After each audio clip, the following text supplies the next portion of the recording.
નમસ્કાર. ચાલો આજે એક એવી સફર પર નીકળીએ જે આપણને સમયની શરૂઆત સુધી લઈ જશે. આપણે બ્રહ્માંડની આખી ગાથા એની શરૂઆતથી લઈને આજ સુધીની એને સમજવાના છીએ. તો તૈયાર થઈ જાઓ, કારણ કે આપણે લગભગ 13.8 અબજ વર્ષના ઇતિહાસને બસ થોડી જ મિનિટોમાં સમેટી લેવાના છીએ. ખરેખર આપણી વાર્તા શરૂ ક્યાંથી થાય છે? આ સવાલ કદાચ દરેકના મનમાં ક્યારેક તો આવ્યો જ હશે, બરાબર ને? કે ભાઈ, આપણે ક્યાંથી આવ્યા, આ બધું આપણી આસપાસ જે દેખાય છે એ આવ્યું ક્યાંથી? વેલ, આનો જવાબ શોધવા માટે આપણે સમયમાં બહુ જ પાછળ જવું પડશે. એક એવી ક્ષણ પર જ્યાં કશું જ નહોતું, અને પછી એકાએક બધું જ શરૂ થયું. તો સૌથી પહેલાં બ્રહ્માંડની શરૂઆત, આપણી ગાથાનું પહેલું પ્રકરણ. આ એ જ ક્ષણ છે જ્યાંથી સમય, અવકાશ અને પદાર્થ બધું જ અસ્તિત્વમાં આવ્યું. એમ કહી શકાય કે આ એક એવી ક્ષણ હતી જેણે આખા બ્રહ્માંડનું ભવિષ્ય લખી નાખ્યું. વૈજ્ઞાનિકો આ શરૂઆતને બિગ બેંગ કહે છે. જરા કલ્પના તો કરો, આખું બ્રહ્માંડ એટલે કે એના અબજો તારાઓ અને આકાશગંગાઓ સાથે બધું જ એક ટાંકણીની અણી કરતાં પણ નાનકડા, અતિશય ગરમ અને ઘટ્ટ બિંદુમાં સમાયેલું હતું, માનવામાં આવે છે. અને પછી ધડામ, એક મહાવિસ્ફોટ થયો.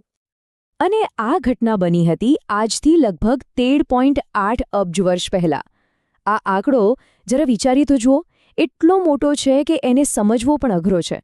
અને બસ એક ક્ષણથી જ આપણું બ્રહ્માંડ જાણે કોઈ ફુગ્ગો ફૂલી રહ્યો હોય ને, બસ એ જ રીતે સતત વિસ્તરી રહ્યું છે અને સાથે સાથે ઠંડુ પણ પડી રહ્યું છે. તો સવાલ એ થાય કે આ વિસ્ફોટ પછી તરત જ શું થયું? વેલ, સૌથી પહેલાં તો બધું જ શુદ્ધ ઊર્જા હતી, બસ એનર્જી જ એનર્જી. બીજું સ્ટેપ, જેમ જેમ બ્રહ્માંડ ઠંડુ પડતું ગયું, આ ઊર્જા ધીમે ધીમે કણોમાં ફેરવાવા લાગી, પ્રોટોન અને ન્યુટ્રોન જેવા મૂળભૂત કણો.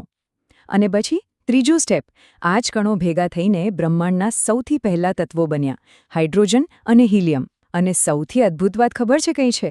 આ બધું જ બ્રહ્માંડની શરૂઆતની પહેલી થોડી મિનિટોમાં જ થઈ ગયું હતું. આ જ એક કાચો માલ હતો જેમાંથી આગળ જઈને બધું જ બનવાનું હતું. સારું, તો હવે આપણી પાસે બ્રહ્માંડના બિલ્ડિંગ બ્લોક્સ એટલે કે હાઇડ્રોજન અને હિલિયમ તો હતા, પણ સવાલ એ છે કે આ સાદા ગેસના વાદળોમાંથી આકાશમાં ચમકતા તારાઓ અને આખીને આખી આકાશગંગાઓ બની કેવી રીતે?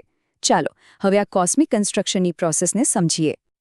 આ આખી પ્રક્રિયાનો જે હીરો હતો ને, એ હતું ગુરુત્વાકર્ષણ, ગ્રેવિટી.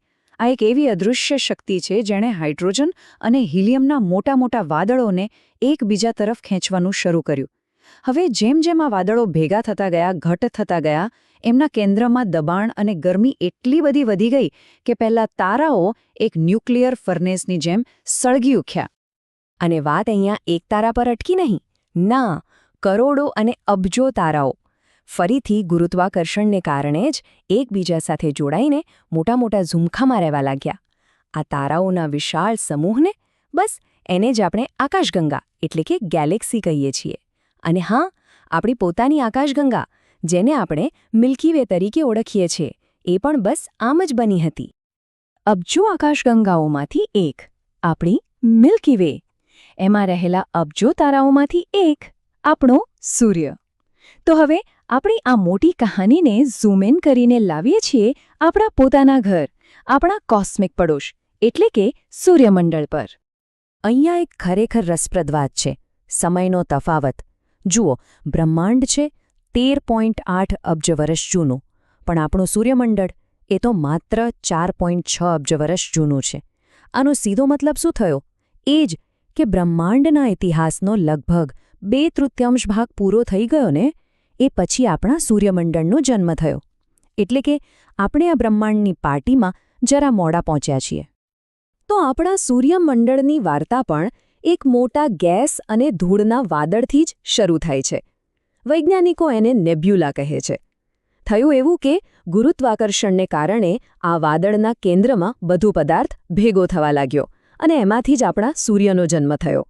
હવે જે કંઈ કાટમાળ, જે કંઈ દ્રવ્ય બાકી રહ્યું, એ સૂર્યની આસપાસ એક ડિસ્કની જેમ ફરવા લાગ્યો.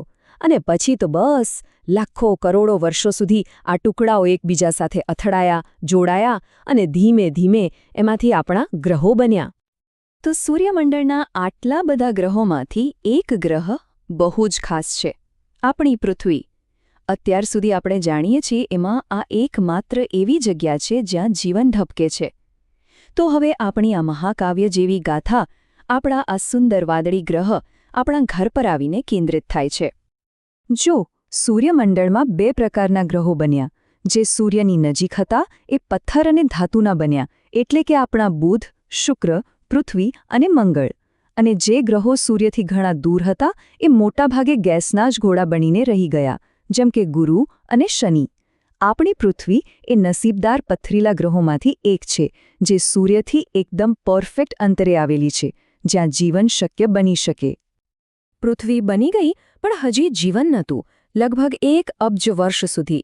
અને પછી એક ચમત્કાર થયો. આજથી લગભગ 3.5 અબજ વર્ષ પહેલાં પૃથ્વીના એ સમયના સમુદ્રોમાં જીવનની પહેલી નિશાની દેખાઈ.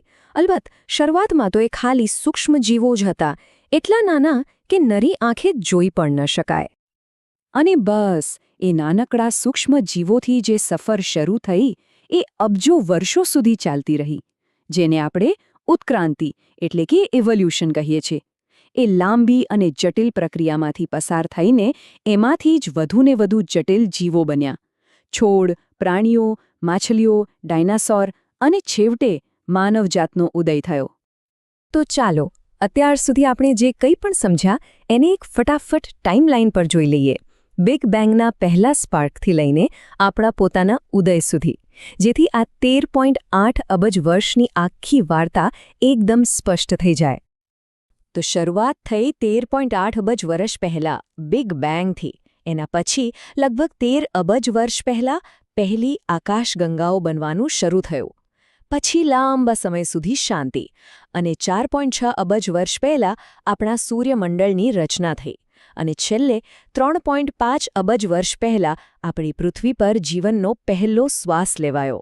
વિચાર તો કરો, બિગ બેંગથી લઈને આપણા સુધીની આખી કડી કેવી અદ્ભુત રીતે જોડાયેલી છે. તો આપણે ભૂતકાળની આખી સફર તો જોઈ લીધી, પણ ભવિષ્યનું શું? આ વિશાળ અનંત બ્રહ્માંડમાં હવે પછી શું થશે? આપણી આ વાર્તા અહીં પૂરી નથી થતી. બ્રહ્માંડ હજી પણ વિસ્તરી રહ્યું છે, નવા રહસ્યો ખુલી રહ્યા છે. તો સવાલ એ છે કે આ અનંત બ્રહ્માંડમાં આપણું સ્થાન શું છે અને આપણી આગામી સફર આપણને ક્યાં લઈ જશે? આ એક એવો સવાલ છે જેનો જવાબ કદાચ આવનારી પેઢીઓ શોધશે.